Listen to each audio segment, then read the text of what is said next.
이글마인드 연구소입니다. 2017년 내내 한반도 위기가 계속되었습니다. 그리고 빠르게 그 정도는 점점 악화되었습니다. 현재 2018년에는 한국에서 평창 동계올림픽이 개최되기로 예정되어 있습니다. 동계올림픽도 올림픽이니까 혹시 평화의 비둘기가 날아오를 것인가 기대도 해봅니다. 그러나 동계올림픽이어서 그런지 그렇게 될 것 같은 전망은 어두운 편입니다. 게다가 2018년에는 전쟁 가능성이 더욱 커져서 50%에 이를 것이다 하는 이야기까지 나오고 있습니다. 그러면 이제 우리가 지금 예상해 볼 수 있는 한반도 전쟁 이야기를 해보기로 하겠습니다. 물론 지금까지 우리가 기억하고 있는 것은 한국 대통령이 줄기차게 대화를 이야기했습니다. 그것이 아직도 우리 귀에 쟁쟁하게 남아있죠. 그러나 대화에서 전쟁으로 상당히 그 무게중심이 옮겨져 있다 하는 것은 누구나 느끼고 있는 바입니다. 그래서 이제는 대화인가 전쟁인가 하는 것을 이야기하긴 하지만 결국은 전쟁인가 하는 이야기가 된다 하는 것을 우리 모두 알고 있습니다. 이 이야기를 할 때 가장 먼저 우리 앞에 있는 위험, 다시 말해서 북한이라고 하는 것이 어떤 종류의 위험인가? 그것이 문제로 되겠습니다. 원칙적으로 전쟁은 안 된다. 대화가 먼저이다. 반드시 대화로 문제를 해결해야 한다 하는 이러한 문제풀이 방식의 원칙론은 지금은 이야기할 때가 아닙니다. 2017년 11월 북한은 화성 15호 ICBM을 발사했습니다. 이 ICBM이라고 하는 것은 적어도 최소한의 방어수단은 현재 존재하는 그러한 위험입니다. 그러니까 방어로서의 선제 타격 방식이 현재 가능하다 하는 이야기죠. 물론 그것이 1:1 방어에 그치고 또 결코 100% 방어에 미치지 못하는 것이기는 하지만 그나마 방어라도 할 수 있다. 그런 면에서 ICBM은 지금까지 이야기한 바와 같은 그러한 종류의 위험이다. 이렇게 이야기할 수 있습니다. 그런데 11월 북한이 화성 15호를 발사함으로써 이제 이 북핵 위기라고 하는 이 위험은 그 성격이 크게 달라졌습니다. 이번 시험으로 미국 수도를 강타할 수 있는 능력이 있다 하는 것을 증명했기 때문입니다. 또한 북한의 ICBM은 유럽까지 강타할 수 있다 하는 것 역시 전문가들이 이미 확인을 했습니다. 그런데 일찍부터 북한은 SLBM 발사대가 노출이 된 적이 있습니다. 그리고 북한이 스스로 곧 태평양에서 수소폭탄 시험을 하겠다 하고 공언을 했습니다. 미국은 사거리 13,000km ICBM에 탑재할 스마트 핵무기를 개발하게 되면, 북측에서 이러한 능력까지 갖추게 되면 모든 것이 끝난다. 그렇게 이야기를 했습니다. 돌이킬 수 없는 때가 되는 것이다 하는 이야기죠. 그러면 이러한 뉴스들을 접하면서 우리는 북한의 수소폭탄 실험이 위험한 것이구나, 북한이 스마트 핵무기 기술이 완성되면 그러면 안 되겠구나, 이렇게 생각을 할 수도 있습니다. 그러나 현재로서 일단 우리가 생각해 볼 수 있는 아주 큰 위험, 그것은 바로 북한의 SLBM 능력 확보입니다. SLBM은 잠수함에서 핵폭탄을 쏘는 것을 생각하면 될 것입니다. 이 SLBM의 문제는 조금 전에 우리가 이야기했던 그 ICBM하고 비교를 했을 때 그 최소한의 방어조차 대단히 곤란한 그런 위험이라는 특성이 있습니다. 그러한 SLBM의 기술이 북에 있고, 또 그것이 곧 우리에게 닥쳐올 위협이라는 것을 생각할 때 우리는 북한이 어떤 집단인가 하는 것을 생각할 수밖에 없습니다. 북한은 테러 집단에게 무기를 판매하는 그런 집단입니다. 그리고 북한은 위조 지폐를 만드는 것, 온갖 범죄를 통해서 그 김정은 정권 자체가 온갖 범죄를 통해서 그 국가의 수입을 취득하는 그런 집단입니다. 그러니 이렇게 되면 세계 곳곳에 있는 도시는 북한과 또 그들로부터 무기를 구입한 테러 집단 앞에 무방비 상태가 되는 것이죠. SLBM에서 여기에 핵무기를 스마트 핵무기를 탑재한다. 그렇게 해서 핵무기가 어느 도시에 날아드는 것을 생각해 보십시오. 이때는 사거리가 문제가 아닌 것입니다. 우리가 영화나 드라마에서 보았던 것처럼 테러 집단이 도시를 장악하는 일이 불가능하지 않은 것이다 하는 뜻입니다.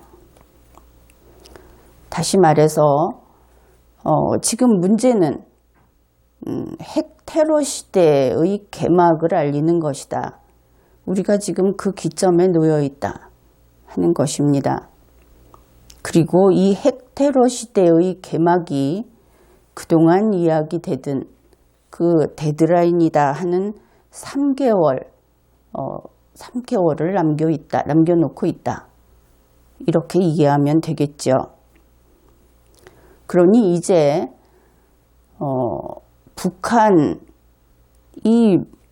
그 신무기로 모든 역량을 집중하고 있는 북한이라는 집단의 존재는 남북한의 긴장 차원의 문제가 아닙니다. 그것을 이미 벗어났죠. 이제는 세계 대부분 국가의 생존과 안전의 문제로 된 것입니다. 여기에 대해서는 보다 일찍 G7 회의에서 이것을 분명히 밝힌 바가 있습니다.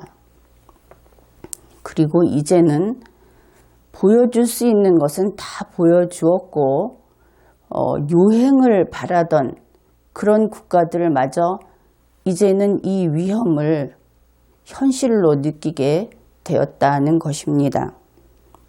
그러니 이제는 평화를 호소한다든가 대화로 해결하자 하는 호소는 더 이상 아무 효과가 없는 이제 너무 때늦은 호소가 되어버렸습니다.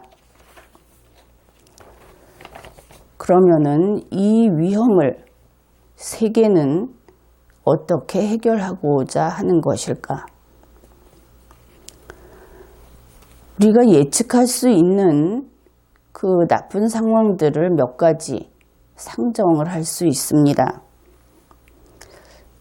평화를 지키고자 하는 세계 각국은, 특히 강대국은 다음과 같이 그 위험의 정도를 구분하고 있습니다.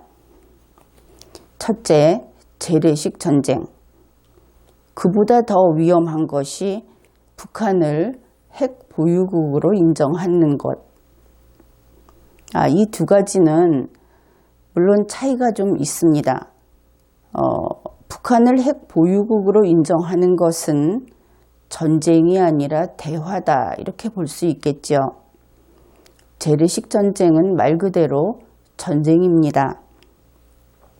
그런데 어째서 재래식 전쟁보다 북한을 핵 보유국으로 인정하는 것이 더 위험한가? 왜 그렇게 보는가? 거기에는 분명한 이유가 있습니다. 북한을 핵 보유국으로 인정하게 되면 연쇄적으로 한반도 적화통일이 이루어질 것이다. 이것을 인식하기 때문입니다. 그래서 이것은 전쟁보다는 대화가 좀 더 덜 위험하고 좀 더 온건한 방법이다 하는 이런 단순 평가를 할 수 없는 것이지요.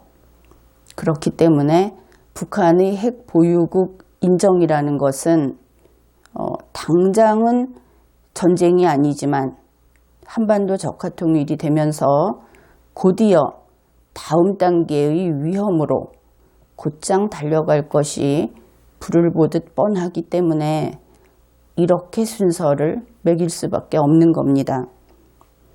그 다음 세 번째로 핵 테러 시대입니다. 지금 당장 핵 테러 시대가 개막된다고 하더라도 그것이 정작 문제로 발생하는 것은 짧지만 기간이 좀 경과한 다음의 일이겠죠. 그것이 몇 달이 됐든 한두 해가 됐든 그럴 것입니다. 핵 테러 시대 다음으로 올 수 있는 위험한 것은 바로 핵 전쟁 시대. 이렇게 4단계의 위험을 상정해 볼 수 있는 것입니다.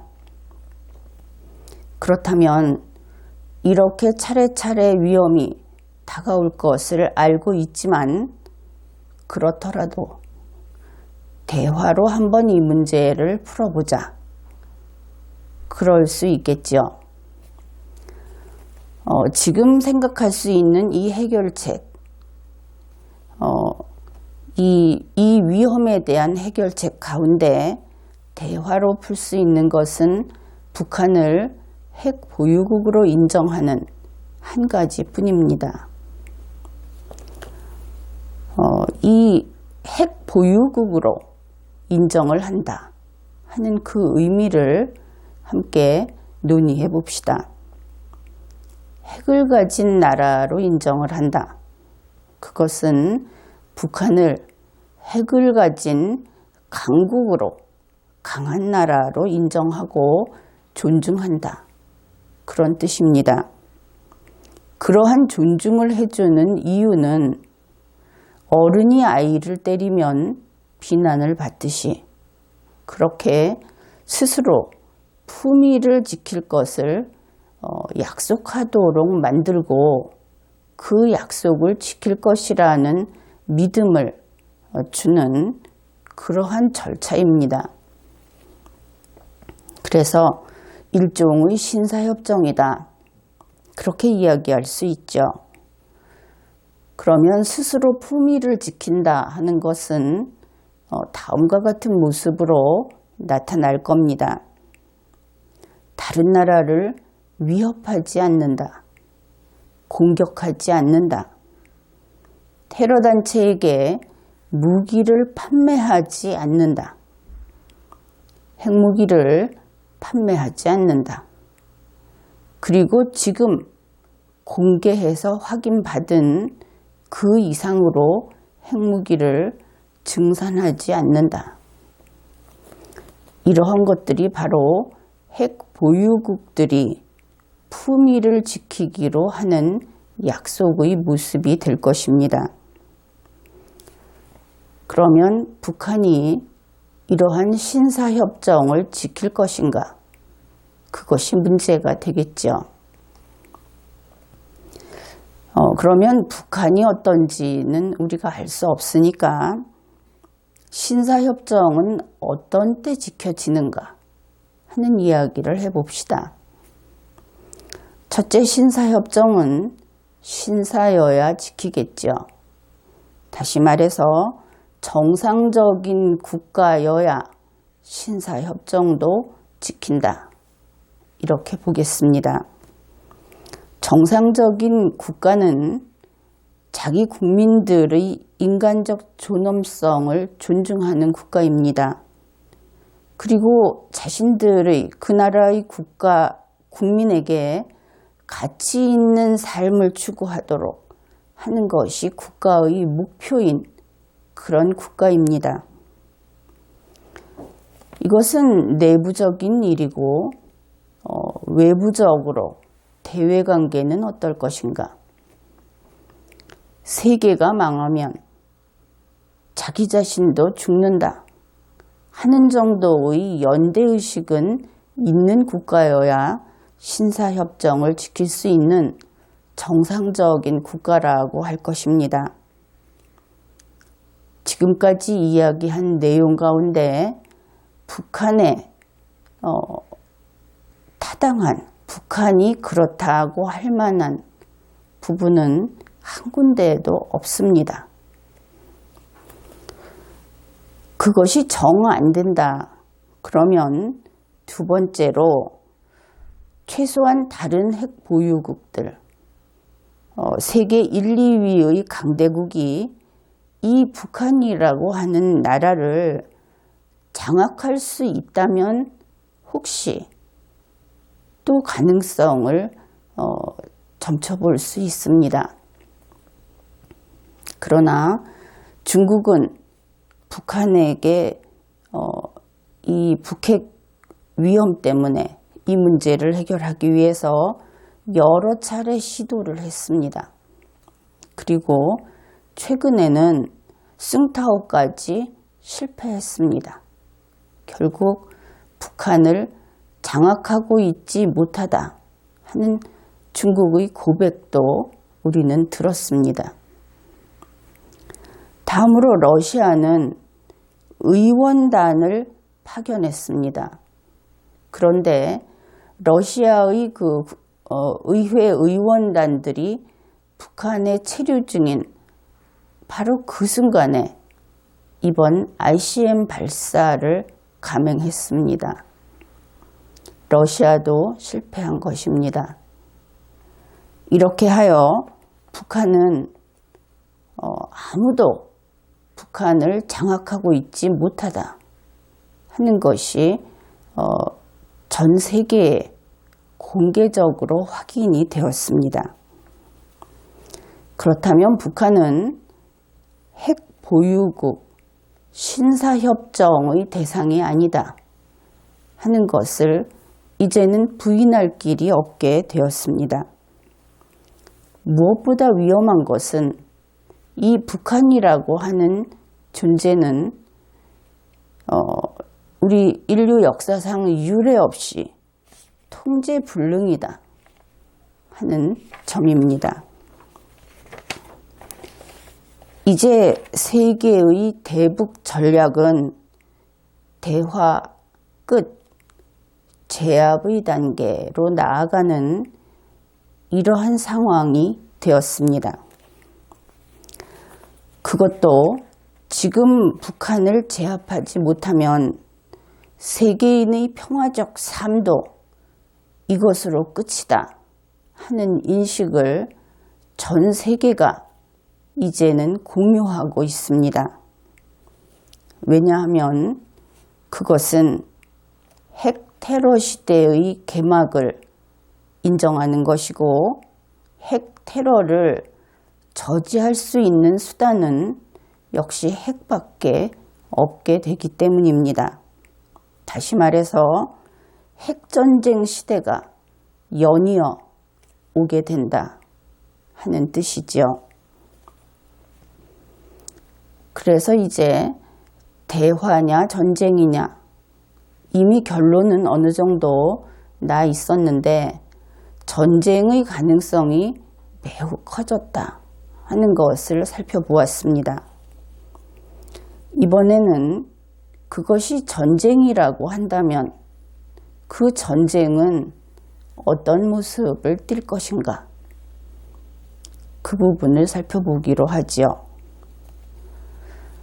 이제 북한과 전쟁을 한다면 그것은 과거와 같이 대등한 국가와 국가가 특별한 목적을 가지고 했던 그런 전쟁 혹은 물자를 빼앗고 영토를 빼앗기 위한 그런 전쟁이 아니라 인류가 핵 테러를 방지하기 위한 전쟁, 인류가 핵 전쟁을 방지하기 위한 전쟁, 그런 것이라는 점에서 지금까지 우리 인류가 겪어왔던, 경험했던 전쟁과는 다른 것이다.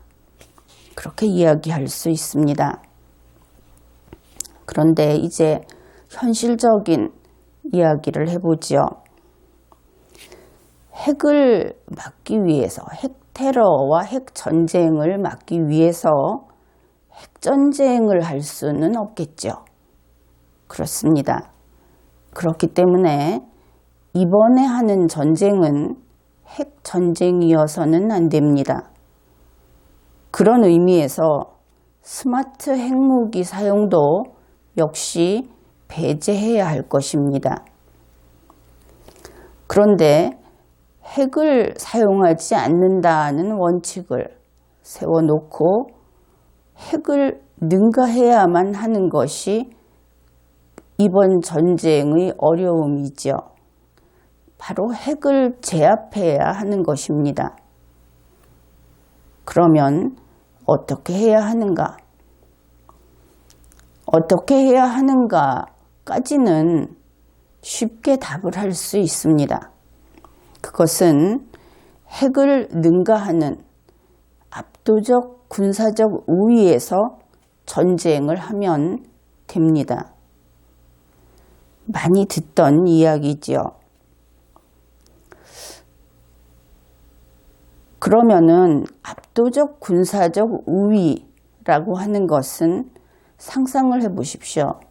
하늘을 까맣게 뒤덮은 폭격기, 비 오듯이 모든 땅을 메울 수 있는 폭탄, 바다를 메운 전함.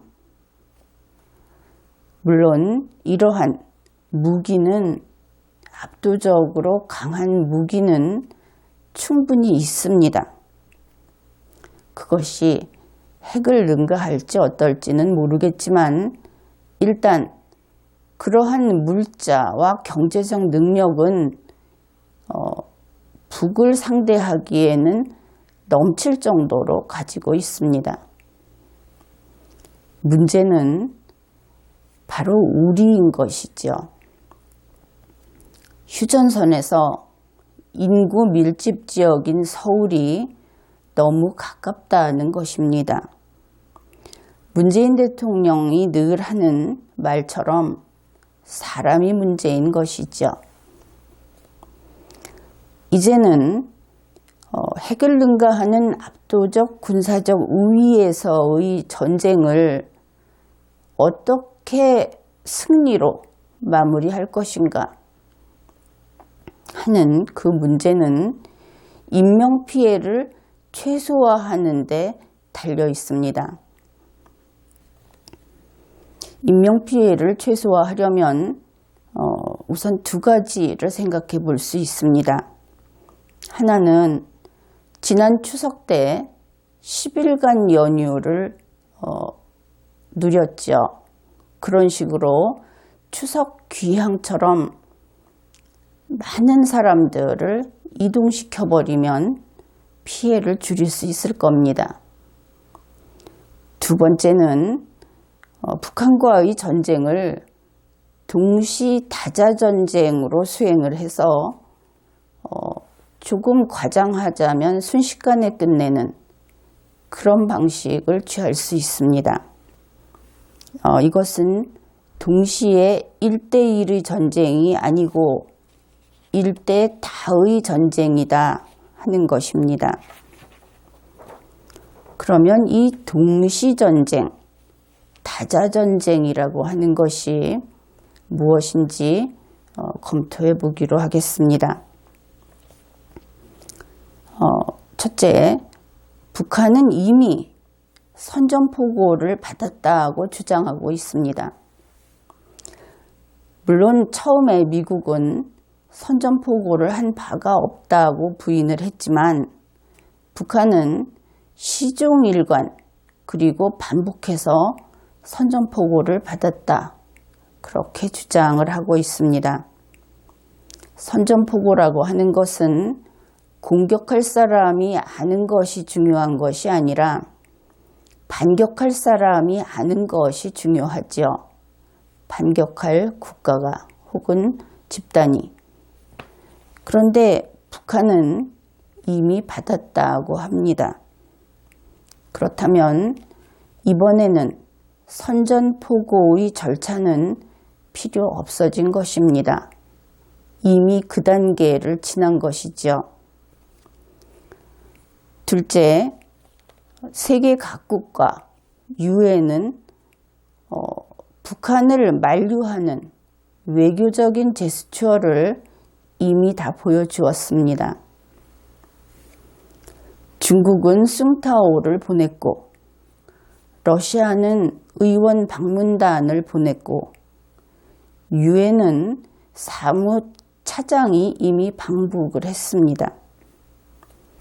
다시 말해서 만일 이번의 이 세계 평화를 지키기 위한 전쟁을 개시한다면 그 절차적 정당성은 이미 확보되었다. 그 외교적 제스처를 보이는 것은 이미 완료되었다. 이런 뜻입니다. 그런데 이 과정이 이루어지는 이 과정에서 여전히 코리아 패싱, 문재인 패싱 상태에서 이 일들이 진행되었다 하는 것이 우리 한국 국민들에게는 뼈아픈 일이죠. 다음으로 현재 한반도에는 군사력이 집중되어 있습니다. 중국의 경우를 봅시다. 중국은 북한 접경 부근에서 군사훈련을 했습니다. 이것을 미루어 전력이 이미 그곳에 배치되어 있다는 것을 알 수 있습니다.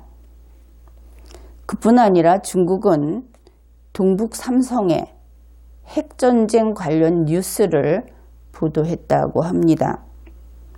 또한 난민보호소 이야기도 나왔습니다. 결국 내부적으로 난민보호소도 설치되었다 하는 것을 알 수 있습니다. 중국은 북한과 이어져 있는 철로 등을 차단했습니다. 그리고 그보다 더 일찍 항공사의 운항을 중단하고 그 인력들을 철수시켰습니다. 유학생도 철수했습니다. 미국의 경우에는 한미일 군사훈련을 하고 있습니다. 이미 막대한 전력이 배치되었다. 그런 것이죠. 러시아는 뚜렷한 뉴스는 없습니다. 그렇지만 아무튼 최근에 러시아 뉴스가 곳곳에서 나오고 중국과 혹은 미국과 소통을 하고 있는 것으로 밝혀지고 있어서 러시아도 무엇인가를 하고 있다 하는 것을 예측할 수 있습니다. 추측할 수 있습니다. 이렇게 보게 되면 동시 다자 전쟁을 우리가 이야기를 했는데 이 다자에는 미국, 일본, 중국, 러시아 등이 포함된다 하는 것을 알 수 있습니다. 여기에서는 또다시 코리아 패싱이 나타나고 있습니다. 물론 여기에 한국군은 있습니다. 그러나 한국은 없습니다. 문재인 대통령도 없습니다. 그러면 이번에는 동시전쟁의 측면을 살펴보기로 하죠.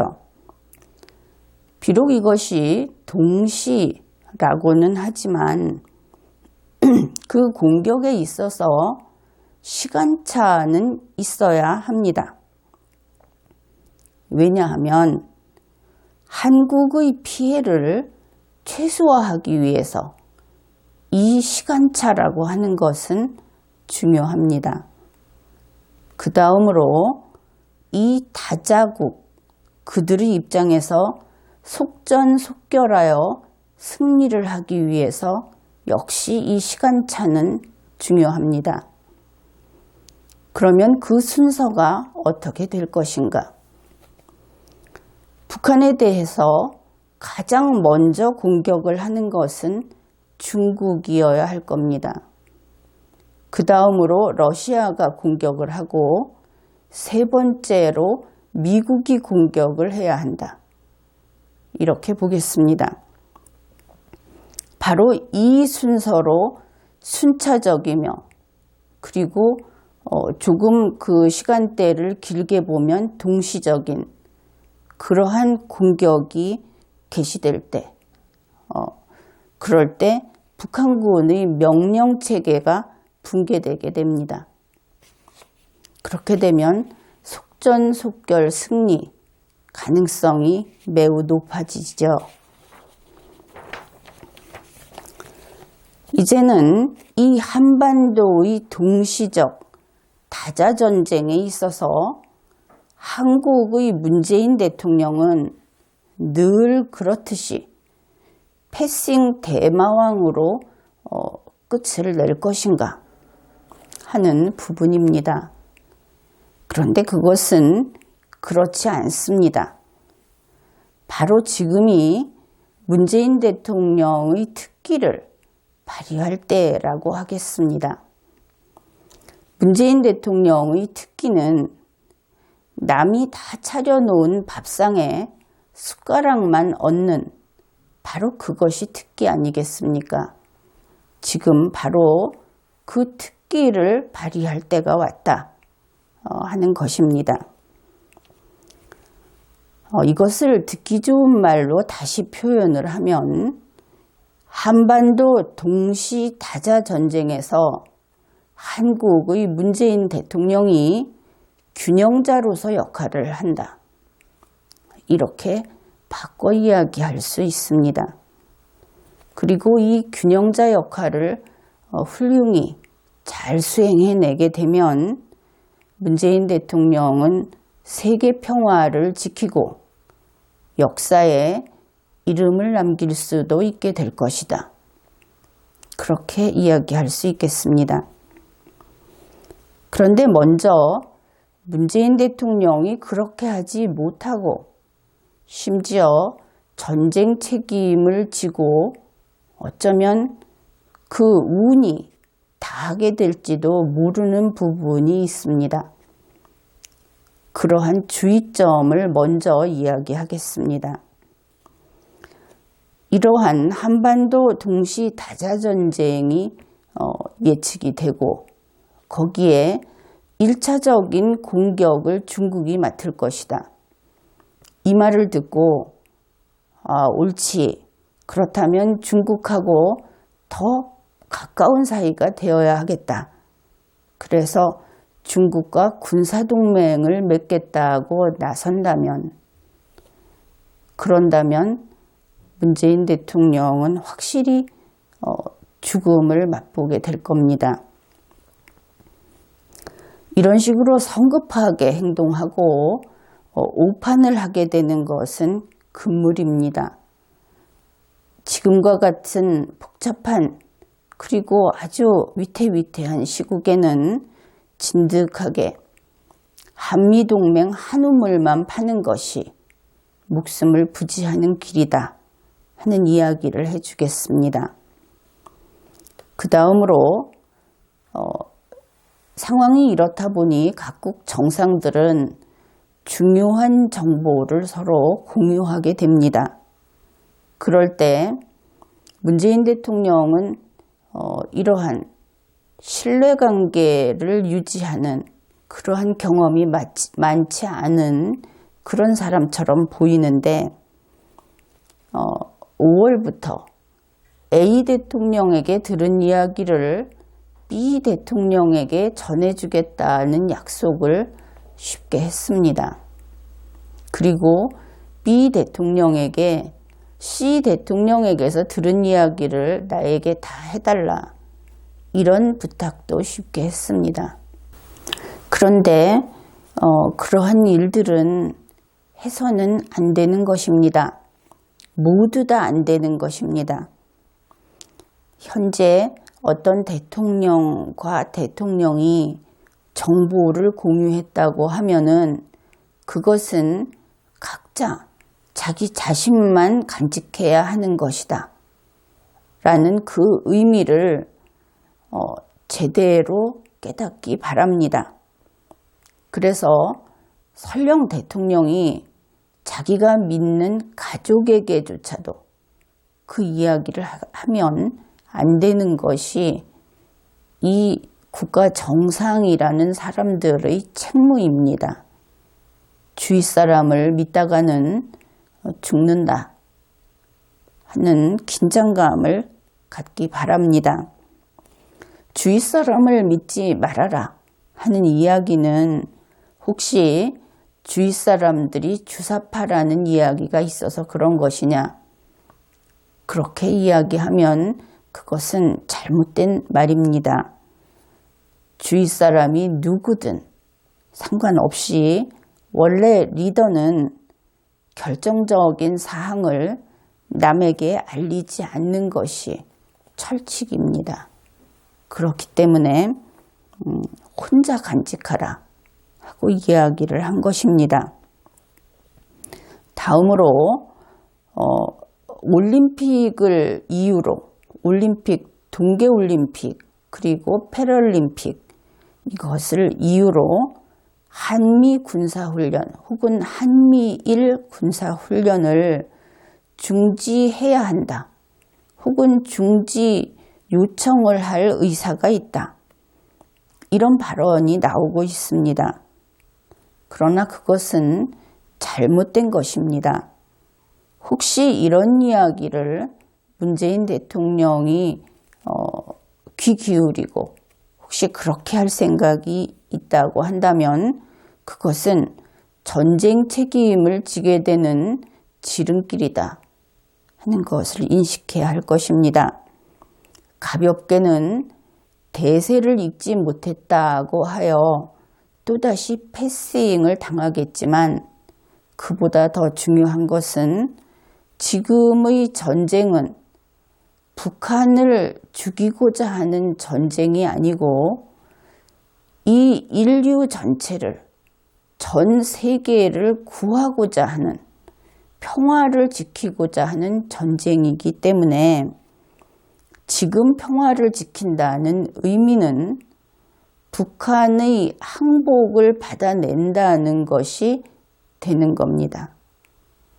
평화를 지킨다는 것이 북한을 보호한다는 뜻은 전혀 아니고 그와 정반대라는 것을 제대로 알기 바랍니다.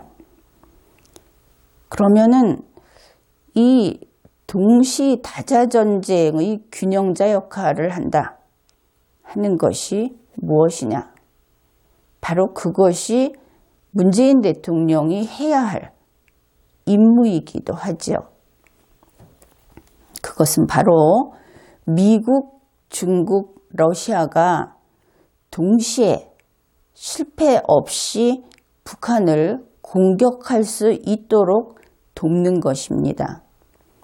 그것이 균형자 역할인 것이죠.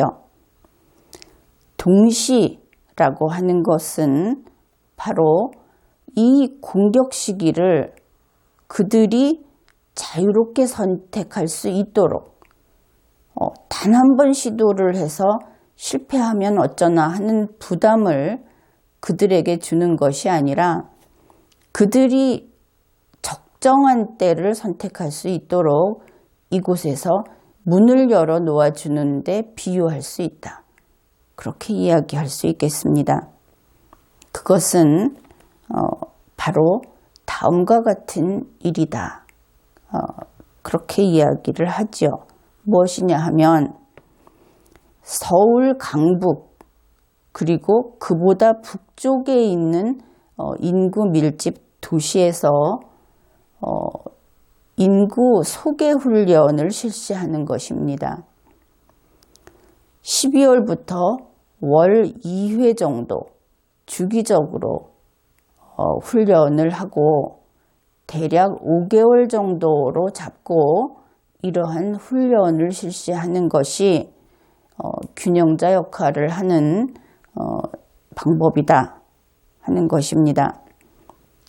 이 전쟁의 위험성이 계속 올라가서 이제 50%를 넘는다 하는 시국에 대통령으로서 국민의 안전을 위해서 이 소개 훈련을 실시하는 것은 당연한 일입니다. 우리나라에서는 지진이 나건 무슨 일이 있건 핵 전쟁이 일어난다고 하건 대통령이 국민에게 해준 것이 무엇이냐 이런 이야기가 지금 많이 나오고 있습니다. 바로 가장 그 위험을 많이 느끼고 있는 이 지역의 국민을 소개 훈련을 반복해서 시킴으로써 국민도 안정시키고 또 국제 상황에서 자신의 역할도 하고 그럴 수 있다는 것이죠. 만일 이러한 소개 훈련을 성공적으로 계속 수행을 하게 되면 강대국들에게 문재인 대통령이 이러한 국제 전략을 알고 있다는 귀띔이 될 수 있을 겁니다. 다음으로는 장차 닥쳐올 핵전쟁을 막기 위한 이번의 이 예방전쟁, 세계 평화를 지키기 위한 이 예방전쟁에 대한 우리 한국과 문재인 대통령의 각오를 세계에 증명하는 일이 될 수 있을 겁니다. 이러한 문재인 대통령의 균형자 역할 그리고 한국이 보여주는 이러한 각오 이것은 소극적으로 한국의 안전을 지킨다 하는 차원의 문제이기보다는 세계 평화를 지킨다 하는 의미가 더 큰 활동이 되겠습니다. 한국인은 이러한 위기 상황에서 그 소개 훈련을 훌륭하게 그리고 묵묵히 일사불란하게 해낼 수 있는 능력이 있는 국민이다 하는 것을 보여줌으로써 한국의 각오도 보여주고 또한 이러한 활동이 성공을 하게 되면 평창 동계올림픽을 안전할까 하면서 거기에 참석하기를 망설이던 세계인들에게 그들을 안심시키는 효과 또한 거둘 수 있을 겁니다. 문재인 대통령은 유엔 총회 연설을 하면서 나는 세계 평화를 지킬 사명을 띠고 있는 사람이다. 그렇게 이야기를 했습니다. 그러나 실제로 한 일은 아무것도 없습니다.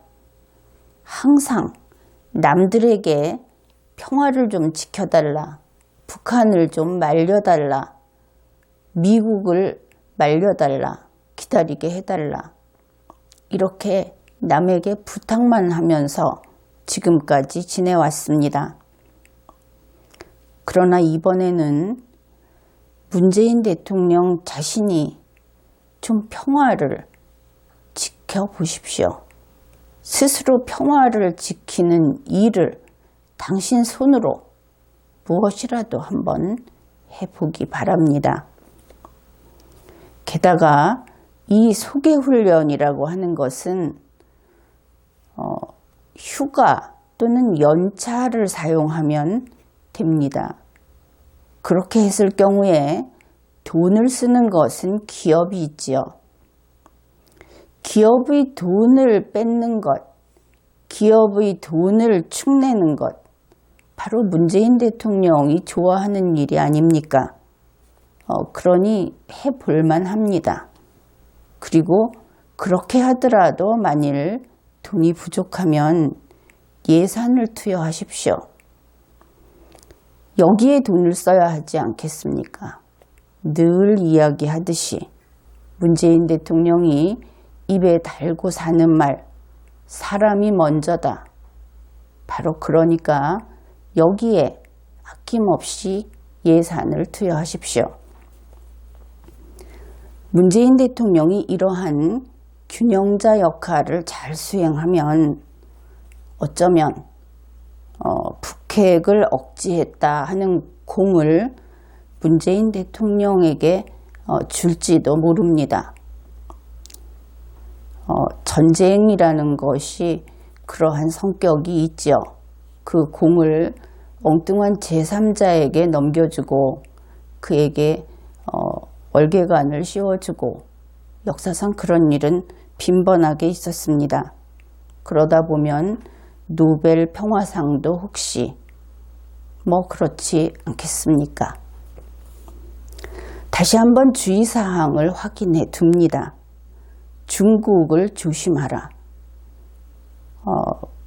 중국 방문도 하게 되고 그 이후로 계속 중국과 밀착 관계를 유지하겠다는 그러한 의지가 종종 비치는데 중국과는 원만한 외교관계 외에는 그 무엇도 엮이면 안 됩니다.